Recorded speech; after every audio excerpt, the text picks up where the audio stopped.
InsyaAllah. Daripada Bulog, ini Mas. Soalan saya hampir sama dengan ini. Cuma saya ada perbaiki sikit soalan dia.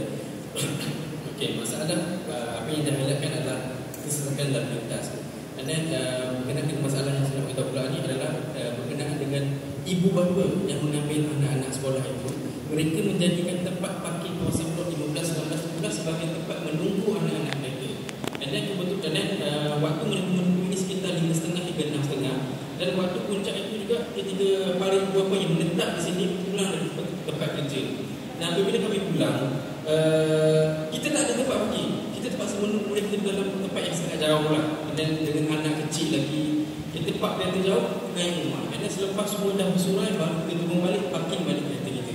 So, benda ni sebenarnya saya dah highlightkan dalam apps aduan rakyat. Sebenarnya kalau cik perhatikan dalam apps itu dah 2-3 kali saya highlightkan perkara ni. Tapi setakat ini belum nampak penyelesaian lagi lah. Okey, and then untuk soalan saya personal sendiri berkenaan dengan kereta-kereta yang tersadar di tempat parking. Okey, berdasar kiraan kasar saya 15, 16, 17 ni blok ni ada 90 buah rumah. Dan berdasar kiraan kasar tempat parking yang ada sekitar lebih daripada 100.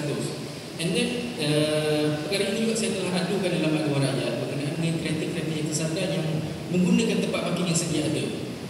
Saya nampak ada improvement daripada yang biasa, which is you all tampal stiker kuning kan. Okay, sebab saya buat aduan dalam butik ni, sebab saya nampak stiker tu.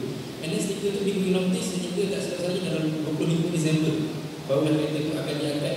Tapi sekarang sudah hampir 2 bulan tidak ada improvement kereta itu, tidak ada angkat semua itu. So minta penjelasan daripada pihak tuan mana.